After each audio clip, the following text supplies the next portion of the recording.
सिर्फ DD news पर।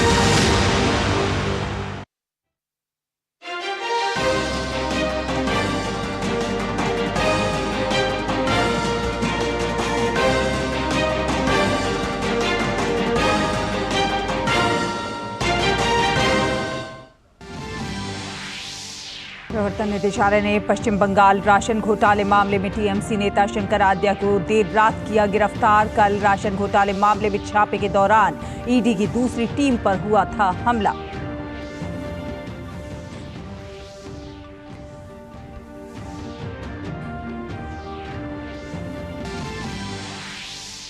Mahadev betting app मामले में ईडी की दूसरी चार्जशीट में भूपेश बघेल का फिर आया नाम। आरोपी ने बघेल को पैसे देने की कही बात। एसआईटी ने मामले में मुंबई से की पहली गिरफ्तारी।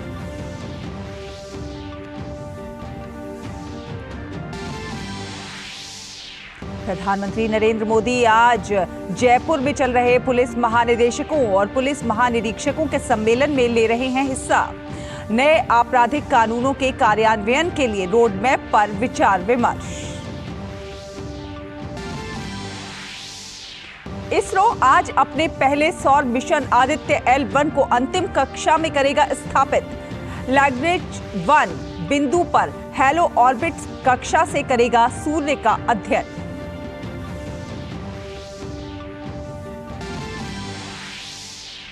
बांग्लादेश में कल होने राष्ट्रीय चुनाव के लिए तैयारियां हुई पूरी। भारत से चुनाव आयोग के 3 सदस्य पहुंचे ढाका। चुनाव का करेंगे निरीक्षण।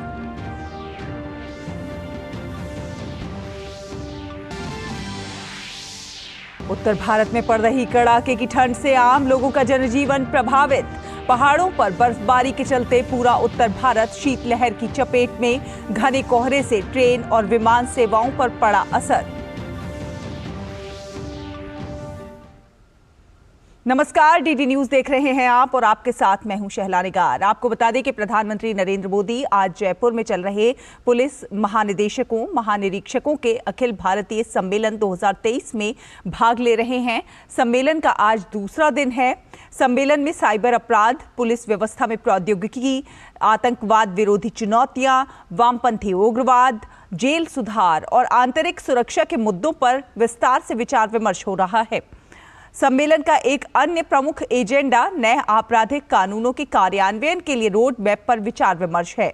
इसके अतिरिक्त पुलिस व्यवस्था और सुरक्षा में भविष्य के विषयों जैसे आर्टिफिशियल इंटेलिजेंस और डीप फेक जैसी नई प्रौद्योगिकियों द्वारा उत्पन्न चुनौतियों और उनसे निपटने के तरीकों पर भी चर्चा होगी। सम्मेलन ठोस कार्य बिंदुओं की पहचान करने और उनकी प्रगति की निगरानी करने का अवसर भी प्रदान करता है, जिसे प्रत्येक वर्ष प्रधानमंत्री के समक्ष प्रस्तुत किया जाता है। और अब अगली खबर, केजरीवाल सरकार लगातार भ्रष्टाचार के आरोपों में घिरती हुई नजर आ रही है। लगातार आपके घोटाले सामने आ रहे हैं। केजरीवाल की पार्टी के नेता लगातार भ्रष्टाचार के आरोप में जेल जा रहे हैं। वहीं स्वयं मुख्यमंत्री केजरीवाल स्वयं ईडी के समन से बचने के लिए तमाम बेतुके तरीके और बयान देने से बाज नहीं आ रहे। वहीं दूसरी ओर पूरे जोर शोर से दुनिया भर में मोहल्ला क्लिनिक की सफलता के कसीदे गढ़ने वाले अरविंद केजरीवाल अब इस मुद्दे पर भी घिरते हुए नजर आ रहे हैं। आइए आपको बताते हैं कि कैसे साल दर साल आम आदमी पार्टी में भ्रष्टाचार की जड़ें गहरी होती जा रही हैं। भ्रष्टाचार के खिलाफ आंदोलन करने वाले केजरीवाल 2015 में जनता का भरोसा जीतकर मुख्यमंत्री बने और फिर उसके बाद ईमानदारी का चोला ओढ़कर भ्रष्टाचार कर जनता को गुमराह करते रहे हैं। अब आम आदमी पार्टी भ्रष्टाचार का गढ़ बन गई है। एक के बाद एक आम आदमी पार्टी के सारे भ्रष्टाचार और भ्रष्टाचारी पकड़े जा रहे हैं।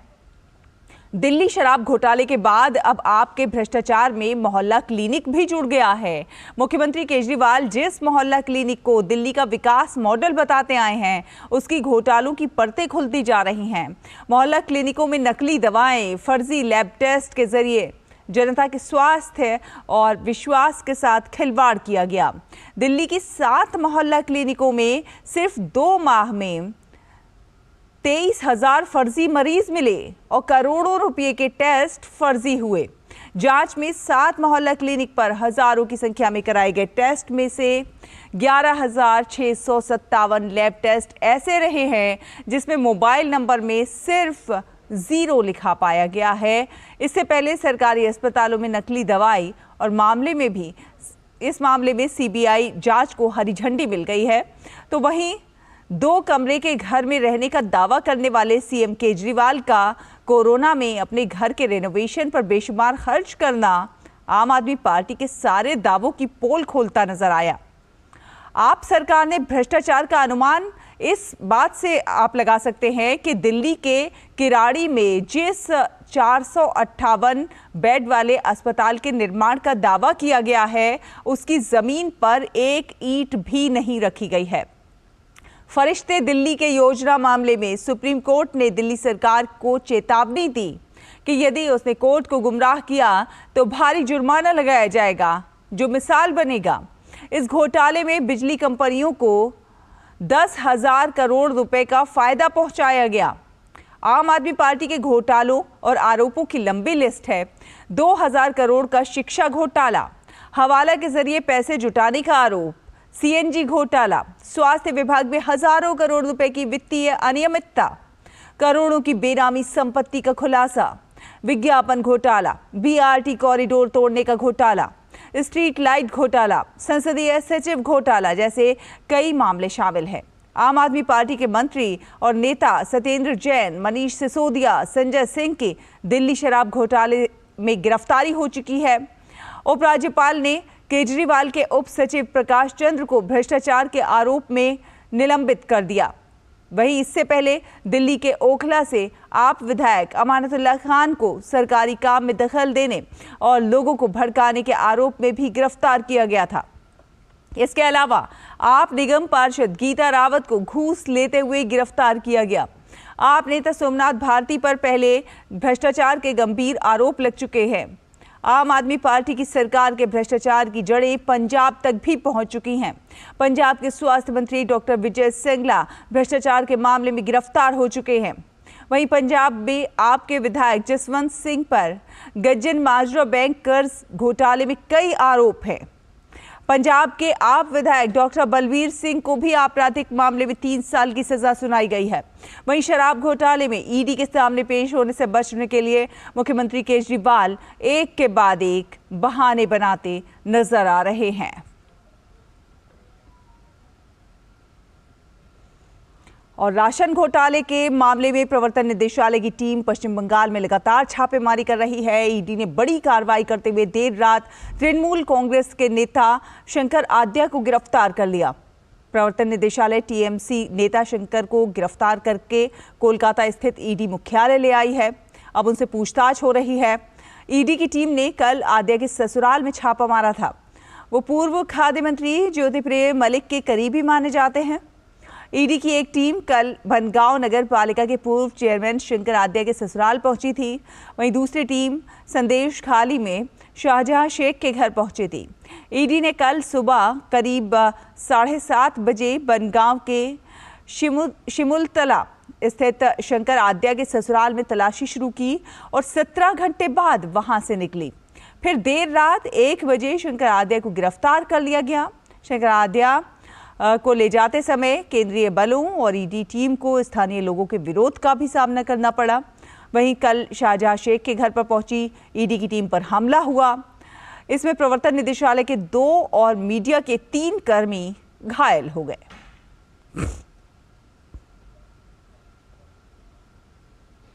और बात करें महादेव बेटिंग ऐप की, तो इस मामले में ईडी की चार्जशीट में एक बहुत बड़ा खुलासा हुआ है। चार्जशीट में छत्तीसगढ़ के पूर्व मुख्यमंत्री भूपेश बघेल का नाम शामिल है, सामने आया है। चार्जशीट में नाम आने के बाद अब भूपेश बघेल की मुश्किलें भी बढ़ सकती हैं। ईडी ने इस मामले में 5 आरोपियों के खिलाफ चार्जशीट दायर की है। चार्जशीट में शुभम सोनी, अमित कुमार अग्रवाल, रोहिल गुलाटी, भीम सिंह और असीम दास का नाम शामिल है। चार्जशीट में यह भी कहा गया है कि असीम दास ने पूछताछ में ईडी को बताया है कि ये पैसा हाल ही में छत्तीसगढ़ में हुए विधानसभा चुनाव के दौरान कांग्रेस पार्टी के नेता और छत्तीसगढ़ के पूर्व सीएम भूपेश बघेल के लिए भेजे गए थे। असीम दास ने पूछताछ में ईडी को यह भी बताया कि महादेव बैटिंग ऐप के प्रमोटर्स की तरफ से भूपेश बघेल को कुल 508 करोड़ रुपए दिए गए थे। इस मामले में पहली गिरफ्तारी की गई है। मुंबई पुलिस ने दीक्षित कोठारी को गिरफ्तार किया है।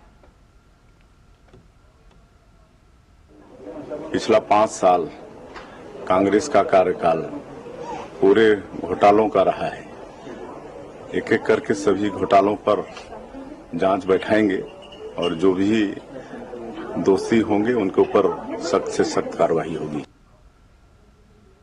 और पश्चिम बंगाल में ईडी टीम पर हुए हमले पर उत्तर प्रदेश के मुख्यमंत्री केशव प्रसाद मौर्य ने पश्चिम बंगाल सरकार पर निशाना साधा है और कहा है कि पश्चिम बंगाल अराजकता की आग में धू-धू कर जल रहा है। की सरकार में पश्चिम बंगाल अराजकता की आग में धू-धू करके जल रहा है और वहाँ इतना भ्रष्टाचार हुआ है, इतना लूट मची हुई है कि जांच के काम में भी बाधा डाल रहे हैं। जो देश की अदालतों के आदेश के अंतर्गत जो जांच एजेंसियां जांच कर रही हैं उनके ऊपर हमला करवाना, और ऐसी सरकार को तो सत्ता में बने रहने का 1 मिनट के लिए भी अधिकार नहीं है। मैं इसकी कड़े शब्दों में निंदा करता हूं और जो इसके दोषी हैं उनके खिलाफ कठोर से कठोर कार्रवाई हो। पश्चिम बंगाल के नेता प्रतिपक्ष और भाजपा विधायक शुवेंदु अधिकारी ने कोलकाता के उस अस्पताल का दौरा किया जहां घायल ईडी अधिकारियों का इलाज चल रहा है। फिलहाल एक छोटा सा ब्रेक से पहले आपको खबर बता दें, हमीरपुर में एक से श्रेष्ठ पहल के 500वें केंद्र के उद्घाटन कार्यक्रम में उपराष्ट्रपति जगदीप धनखड़ और केंद्रीय मंत्री अनुराग सिंह ठाकुर शामिल हुए। कार्यक्रम में उपराष्ट्रपति जगदीप धनखड़ ने कहा कि आज भारत की यात्रा बहुत दूर तक चली गई है और हम विश्व की 5वीं महाशक्ति बनकर उभरे हैं। आज भारत की यात्रा बहुत ऊपर चली गई है। आज वो भारत नहीं है जो दुर्बल था। आज हम दुनिया की महाशक्ति हैं। हमने इंग्लैंड को पीछे छोड़ा है, कनाडा को पीछे छोड़ा है, फ्रांस को छोड़ा है और हम 5वीं महाशक्ति बन गए हैं। ये आपकी बदौलत है, आपके प्रयास की वजह से है। और कुछ ही साल बाकी हैं। 5-6 साल में हम जापान और जर्मनी को भी पीछे छोड़ देंगे। इसके साथ ही उपराष्ट्रपति जगदीप धनखड़ ने कहा कि जब आप एक महिला को मजबूत करते हैं तब आप पूरे समाज को मजबूत करते हैं और अगली पीढ़ी को तैयार करते हैं, देश के भविष्य का निर्माण करते हैं।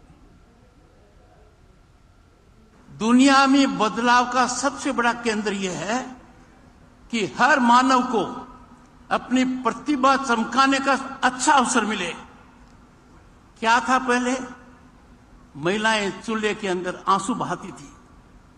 10 करोड़ महिलाओं को गैस कनेक्शन देना है, दे दिया गया।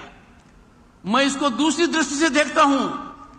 जब आप एक महिला को मजबूत करते हो तो आप एक व्यक्ति को मजबूत नहीं करते, एक परिवार को मजबूत नहीं करते, आप एक समाज को मजबूत करते हो, आप अगली पीढ़ी को तैयार करते हो, देश के भविष्य का निर्माण करते हो।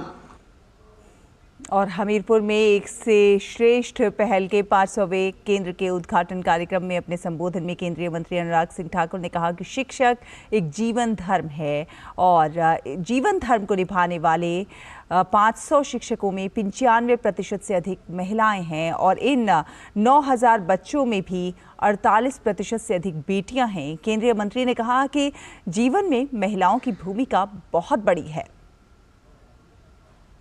टीचर एक जीवन धर्म है और इस जीवन धर्म को निभाने वाली मेरे ऐसे 500 टीचर्स में से 95% से ज्यादा महिलाएं हैं। यानी कि मेरी बहनें आज टीचर के रूप में काम कर रही 95%। और इन 9000 बच्चों में भी 48% से ज्यादा बेटियां हैं और 51% बेटे हैं। सर, ये जितने कार्यक्रम चलते हैं, चाहे अस्पताल हो, सांसद मोबाइल स्वास्थ्य सेवा, इसमें 85% जिनको नौकरी मिली है, डॉक्टर, लैब टेक्नीशियन या बाकी, ये महिलाएं हैं। और हमारा जो एक से श्रेष्ठ कार्यक्रम है, इसमें 90% टीचर महिलाएं हैं। ऐसे जो आपको जीवन के लिए अलग अलग कार्यक्रमों में सिखाया जाता है वो महिलाएं हैं। हमारे सांसद खेल महाकुंभ में भी महिलाएं बढ़ चढ़कर आगे भाग ले रही हैं। और अब आपको लिए चलते हैं रामनगरी अयोध्या। श्री राम अयोध्या आए, श्री राम अयोध्या आए, श्री राम अयोध्या आए, श्री राम अयोध्या आए। जय सिया राम सिया राम सिया राम, चले भगवान। जय सिया राम सिया राम सिया राम, चले भगवान।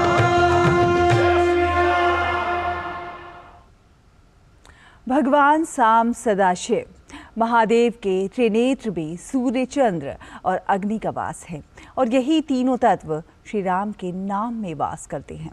सरयू नदी के श्री राम घाट पर बसा महादेव का श्री नागेश्वर नाथ मंदिर श्री राम लला विराजमान के नए प्रांगण में प्राण प्रतिष्ठा की प्रतीक्षा में उल्लास चरम पर है। 22 जनवरी को यहाँ पर भी विशेष कार्यक्रम का आयोजन हो रहा है। संवाददाता अजय मिश्र की ये रिपोर्ट आपको दिखाते हैं।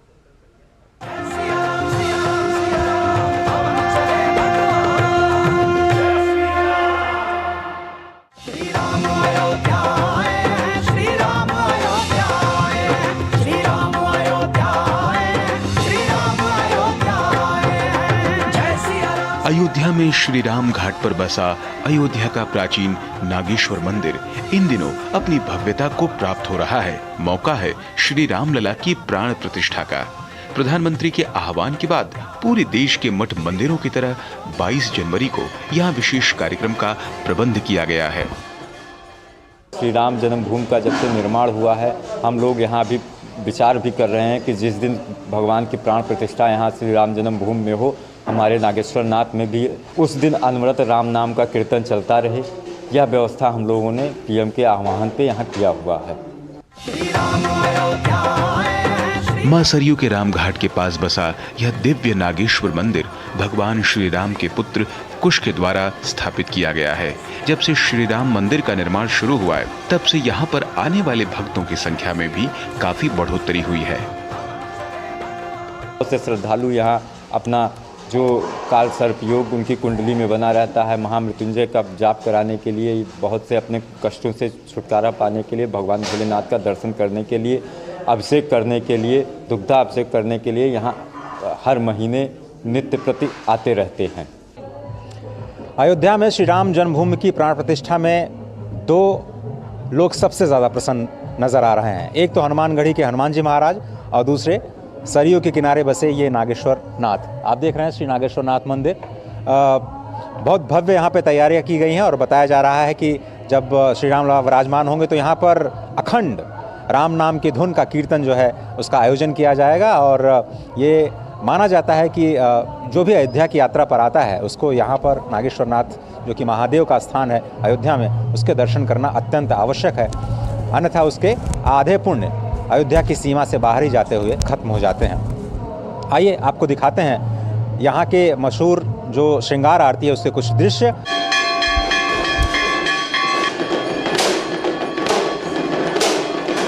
मंदिर प्रांगण के सामने आरती में बजने वाले डमरू और घंटे की आवाज यहाँ के तीर्थ यात्रियों को सीधे कैलाश की आनंद में यात्रा पर ले जाती हैं। और अब तो उत्साह दोगुना हो चला है। भगवान शिव के आराध्य श्री राम अपने भव्य मंदिर में जो पधार रहे हैं। डीडी न्यूज के लिए अयोध्या से अजय मिश्र की रिपोर्ट।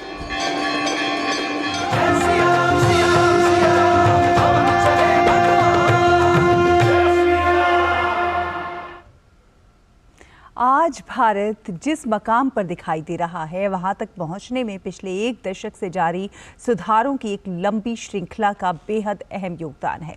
आज भारतीय अर्थव्यवस्था लगातार तेजी से आगे बढ़ती जा रही है और इसी कड़ी में राष्ट्रीय सांख्यिकी कार्यालय यानी कि एनएसओ की तरफ से जारी आंकड़े भी बेहद उत्साहवर्धक हैं। एनएसओ द्वारा जारी पहले अग्रिम अनुमान में भारतीय अर्थव्यवस्था की चालू वित्त वर्ष में 7.3% की दर से बढ़ने का अनुमान जताया गया है। 7.3% रहेगी ये जबकि वित्त वर्ष 2022-23 में ये 7.2% थी। एनएसओ का कहना है कि भारतीय अर्थव्यवस्था का आकार 2023-24 के अंत में 296.58 लाख करोड़ रुपए यानी कि 3.57 लाख करोड़ डॉलर हो जाने का अनुमान है। वहीं एक निजी सर्वे के मुताबिक सेवा क्षेत्र की वृद्धि दर दिसंबर में 3 माह के उच्च स्तर पर पहुंच गई। अनुकूल आर्थिक स्थितियों और मांग सकारात्मक रहने के कारण ऐसा हुआ है। सर्वेक्षण सेवा क्षेत्र की करीब 400 कंपनियों को भेजे गए प्रश्नावली के जवाबों पर आधारित है। इसमें परिवहन, सूचना, संचार, वित्त, बीमा, रियल एस्टेट, गैर खुदरा उपभोक्ता और बिजनेस सर्विस क्षेत्र की कंपनियां शामिल थीं। सर्वे के मुताबिक नए व्यवसाय में बढ़ोतरी को अंतर्राष्ट्रीय बिक्री की निरंतर वृद्धि से समर्थन मिला। सेवा प्रदाताओं ने दिसंबर में ऑस्ट्रेलिया, कनाडा, यूरोप, पश्चिम एशिया और दक्षिण अमेरिका में स्थित ग्राहकों की ओर से उच्च मांग देखी। सर्वे में कहा गया कि मांग में उछाल से बिक्री में तेजी आई, जिससे व्यावसायिक गतिविधि में तेजी आई। रोजगार सृजन लगातार 19वें महीने बढ़ा। इसमें यह भी कहा गया कि 2024 में मजबूत मांग बनी रहने की संभावना है, जिसे विज्ञापन और ग्राहकों के बेहतर संबंधों का समर्थन मिलेगा। भारतीय अर्थव्यवस्था लगातार प्रगति के रास्ते पर आगे बढ़ रही है। अर्थव्यवस्था को प्रभावित करने वाले सारे फैक्टर्स लगातार अनुकूल बने हुए हैं। हाल ही में राष्ट्रीय सांख्यिकी कार्यालय यानी एनएसओ की तरफ से सालाना जीडीपी ग्रोथ का पहला अग्रिम अनुमान जारी किया गया है। राष्ट्रीय सांख्यिकी कार्यालय ने सभी को चकित करते हुए चालू वित्त वर्ष में देश की अर्थव्यवस्था के 7.3% की दर से बढ़ने का अनुमान लगाया है। अनुमान के मुताबिक इसकी बढ़ोतरी का कारण खनन और उत्खनन, विनिर्माण और सेवा क्षेत्रों के कुछ क्षेत्रों का अच्छा प्रदर्शन है। एनएसओ ने दुनिया की 5वीं सबसे बड़ी अर्थव्यवस्था में निवेश आधारित सुधार के दम पर वृद्धि दर में तेजी का अनुमान लगाया है। राष्ट्रीय सांख्यिकी कार्यालय ने राष्ट्रीय आय के पहले अग्रिम अनुमान जारी करते हुए कहा कि वित्त वर्ष 2023-24 में विनिर्माण क्षेत्र का उत्पादन पिछले वित्त वर्ष के 1.3% की तुलना में बढ़कर 6.5% हो जाने का अनुमान है। इसी तरह खनन क्षेत्र की वृद्धि चालू वित्त वर्ष में 8.1% रहने का अनुमान है, जो कि 2022-23 में 4.1% थी। वित्तीय सेवाओं, रियल एस्टेट और पेशेवर सेवाओं की वृद्धि दर चालू वित्त वर्ष में 8.9% रहने का अनुमान है, जबकि वित्त वर्ष 2022-23 में ये 7.1% रही थी।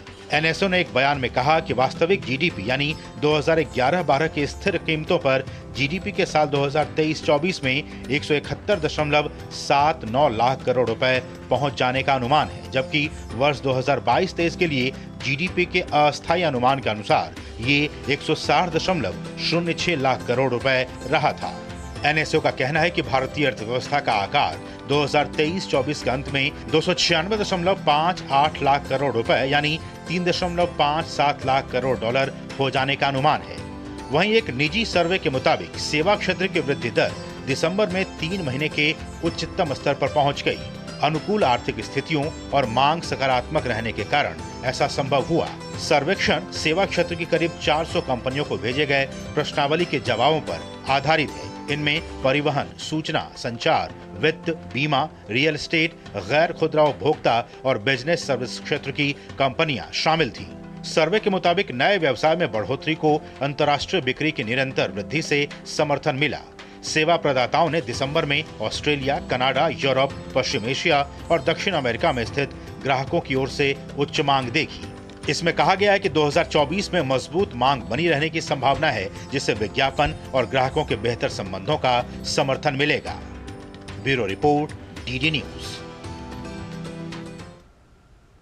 और भारत का एयरलाइन क्षेत्र दुनिया में सबसे तेजी से बढ़ने वाला एयरलाइन क्षेत्र है। पिछले कुछ वर्षों में इसमें लगभग 6.97% की वृद्धि हुई है। आइए हम आपको बताते हैं कि भारत सरकार की एयरलाइन क्षेत्र की बदलती नीति क्या कुछ है।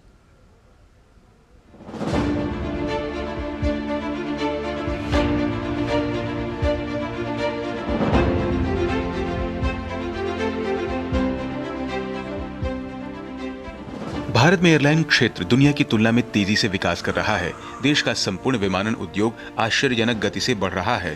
पिछले 12 महीनों में 4 नए हवाई अड्डे और 4 नए टर्मिनल खोले गए हैं। इससे भारत में 149 परिचालन नागरिक हवाई अड्डे हो गए हैं, जो एक दशक पहले की संख्या से दोगुना है। वहीं इसी इतर 9 अतिरिक्त हवाई अड्डों को मंजूरी दी गई है और कई अन्य की योजना बनाई गई है। दिल्ली से 75 किलोमीटर दूर जेवर में राजधानी के लिए दूसरा हवाई अड्डा भी तेजी से विकसित किया जा रहा है। सरकार ने 2040 तक 15 दोहरे हवाई अड्डे वाले शहरों की परिकल्पना की है। मात्र 100 वर्ष पहले की स्थिति अगर हम देखें तो भारत में उड़ान सामान्य व्यक्ति तो छोड़िए, बड़े बड़े विशिष्ट व्यक्तियों के लिए भी संभव नहीं थी। लेकिन इन 100 वर्षों का इतिहास देखने पर यह पता चलता है कि विमानन संस्थाएं और भारतीय अगर वायुसेना की दृष्टि से देखें तो इतनी तीव्र गति से विकसित हुआ है कि इस पर विश्वास ही नहीं होता। कहाँ 100 वर्ष पूर्व एक हवाई अड्डा था, आज कहाँ 148 हवाई अड्डे हैं। और ये हवाई अड्डे प्रथम कोटि के शहरों में नहीं, कलकत्ता, मुंबई, बंगलौर नहीं, बल्कि छोटे छोटे शहर जैसे कुशीनगर, जैसे अयोध्या, इन स्थानों पर स्थापित हो गए हैं। बात करें तो घरेलू यात्री संख्या की तो 2012-13 में 98 मिलियन थी, जो 2019-20 में बढ़कर 202 मिलियन हो गई है। अंतर्राष्ट्रीय वायु परिवहन संघ के अनुसार भारत पहले से ही मात्रा के हिसाब से तीसरा सबसे बड़ा घरेलू विमानन बाजार है, लेकिन 2026 तक इसके कुल मिलाकर तीसरा सबसे बड़ा बाजार बनने का अनुमान है। वहीं भारत सरकार एयरलाइन क्षेत्र को दुबई की तरह एविएशन हब बनाना चाहती है। निश्चित ही भारत में भारतीय विमानन नीति के माध्यम से ये सपना एक दिन जरूर पूरा संभव होगा, जब भारत में निम्न मध्यम वर्ग के नागरिक भी आराम से हवाई यात्राएं करेंगे। हमारी हवाई यात्राओं के संदर्भ में जो नई नीति 2016 में घोषित की गई है, उसके तहत यह निश्चित किया गया है कि भारत में दुर्घटनाएं कम से कम हो, यात्राएं बहुत सुविधाजनक हों। हमारे यहाँ जो सबसे बड़ा विमानन अड्डा है इंदिरा गांधी टर्मिनस, जो कि नई दिल्ली में स्थित है, वहाँ हर 3 मिनट में एक हवाई जहाज उड़ता है। इस गति से तो रेलवे भी अपनी गति नहीं चला पाता। नए हवाई अड्डे नरेंद्र मोदी सरकार द्वारा व्यापक बुनियादी ढांचे को बढ़ावा देने का हिस्सा हैं, जिससे भारत की 6% से अधिक वार्षिक विकास दर का लक्ष्य हासिल करने में मदद पहुंचने की उम्मीद है।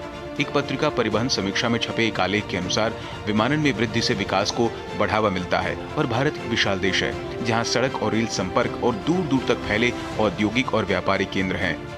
1990 के दशक में जब देश ने अपनी अर्थव्यवस्था का उदारीकरण शुरू किया, तब निजी एयरलाइनों का प्रसार हुआ, अधिकांश जिनमें आधे भूले बिसरे नाम जैसे कि ईस्ट वेस्ट एयरलाइंस शामिल हैं, दशक के अंत तक बंद हो गए थे। 2000 के दशक में एक बड़ा बूम आया, जिसके बाद व्यापक मंदी आई, जिससे किंगफिशर एयरलाइंस, जेट एयरवेज और अन्य को भुगतान करना पड़ा। वर्तमान समय पर बूम अधिक टिकाऊ दिख रहा है। इसके 2 कारण हैं। एयरलाइन क्षेत्र को मिल रही नई दिशा। पहला कारण इसके लिए भरपूर सरकारी समर्थन है। मोदी प्रशासन पुराने हवाई अड्डों का निजीकरण करने के साथ साथ नए हवाई अड्डे भी बन रहे हैं। इसके पुनर्गठन और एयर इंडिया की बिक्री ने घाटे में चल रही कंपनी को राष्ट्रीय चैंपियन बनाने में मदद की है। टाटा प्रबंधन के तहत एयरलाइन के पास ऑर्डर पर 470 नए विमान हैं, जबकि अन्य 370 का विकल्प भी है। सरकार ने इस शर्त में भी ढील दी है कि नए एयरलाइनों को विदेश में संचालन की अनुमति देने से पहले 5 साल तक उड़ान भरनी होगी। सरकारी सब्सिडी प्राप्त क्षेत्रीय कनेक्टिविटी योजना ने छोटे शहरों के लिए हवाई संपर्क को बढ़ावा दिया है। दूसरा कारण बढ़ती मांग है। एयर इंडिया के प्रमुख कैम्बेल विल्सन कहते हैं, हाल के वर्षों में प्रति व्यक्ति आय में वृद्धि हुई है। वहीं एयरलाइन इंडिगो ने 500 नए विमानों का ऑर्डर दिया, जो अब तक का सबसे बड़ा विमान ऑर्डर है। पिछले साल ही परिचालन शुरू करने वाली आकाशा के पास ऑर्डर पर 56 विमान है और साल के अंत तक कम से कम 100 अन्य विमान बुक करने की योजना है। आने वाले समय में एयरलाइन क्षेत्र में काफी रोजगार के साथ भारतीय अर्थव्यवस्था को भी गति मिलेगी। अजय सिंह परिहार की रिपोर्ट, डीडी न्यूज। तो इसी के साथ इस बुलेटिन में फिलहाल इतना ही, लेकिन डीडी न्यूज पर खबरों का सफर लगातार जारी है। आप देखते रहिए डीडी न्यूज। नमस्कार।